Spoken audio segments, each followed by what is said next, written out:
खंडवा से इंडियन मुजाहिदीन के आतंकी को एमपी एटीएस ने गिरफ्तार किया है। आतंकी से पूछताछ में पता चला है कि आतंकी लोन वुल्फ अटैक की योजना बना रहा था, जिसके निशाने पर सुरक्षा बल के जवान थे। सीएम डॉक्टर मोहन यादव द्वारा आतंकी एवं अन्य देशद्रोही गतिविधियों की रोकथाम के लिए जीरो टॉलरेंस की नीति अपनाने के निर्देश दिए गए हैं।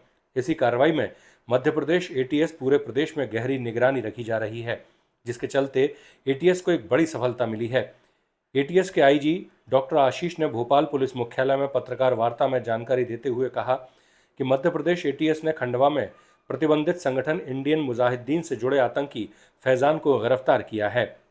आज एक बड़ी सफलता एटीएस को मिली है, जिसमें एक इंडियन मुजाहिदीन के आतंकवादी, इंडियन मुजाहिदीन के आइडियोलॉजी फॉलो करने वाले आतंकवादी को, जो एक लोन वुल्फ अटैक प्लान कर रहा था, उसे पकड़ा गया है। मुख्यमंत्री डॉक्टर मोहन यादव जी द्वारा आतंकवादी एवं अन्य देशद्रोही गतिविधियों की रोकथाम के लिए जो जीरो टॉलरेंस की नीति अपनाने का निर्देश दिया गया है, इसी के अनुक्रम में एटीएस द्वारा संपूर्ण प्रदेश में सतत निगरानी रखी जा रही है, जिसके चलते आज ये सफलता मिली है। आज सुबह हमारे पास रिलायबल इनपुट ये आया था कि एक व्यक्ति है जो कि इंडियन मुजाहिदीन के आइडियोलॉजी से प्रभावित है और कोई बड़ा अटैक प्लान कर रहा है। इस पे हम लोग वर्क कर रहे थे और इसी बैकग्राउंड में आज सुबह एक आतंकी फैजान पिता हनीफ शेख, जिनका उम्र 34 वर्ष है और ये कंजर मोहल्ला खंडवा का रहने वाला है, इसे गिरफ्तार किया गया है। यूएपीए के अन्य विभिन्न धाराओं में इन्हें गिरफ्तार किया गया है। वहीं सीएम डॉक्टर मोहन यादव ने एटीएस की इस सफलता पर बधाई देते हुए कहा कि प्रदेश को आतंकियों की पनाहगाह नहीं बनने देंगे। मध्य प्रदेश पुलिस को बधाई देना चाहूँगा।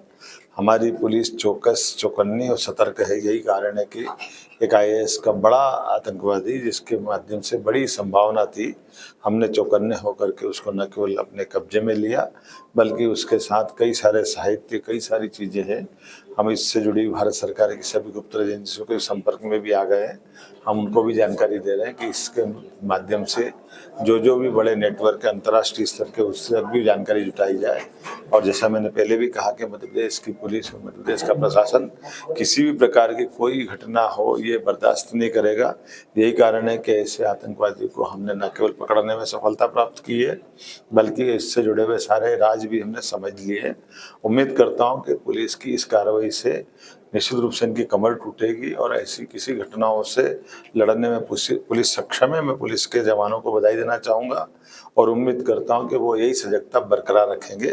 फैजान नाम का आतंकवादी, जिसके बारे में जानकारी मुझे दी गई है, इसके पास से आईएसआई से लेकर के कई सारे ऐसे साहित्य मिले हैं, जिसके माध्यम से कई वीडियो वो फॉलो करता था, कई प्रकार के प्रमाण मिले हैं और उससे कई प्रकार का असला मिला, रिवाल्वर मिली है, बाकी ऐसा खतरनाक साहित्य मिला है, जिसके कारण से उसके लिए खास करके भारत की सुरक्षा के लिए वो खतरा हो सकता था। ये बड़ा दुर्भाग्य के साथ कहना पड़ेगा कि ये ऐसी व्यवस्थाओं के खिलाफ ही तो हम कहते हैं, तो हमको कहा जाता है कांग्रेस के लोग कि ये हिंदू आतंकवादी है। अब मैं किसको बोलना चाहूँगा, कांग्रेस के नेता को, जिससे सबक लेना चाहिए।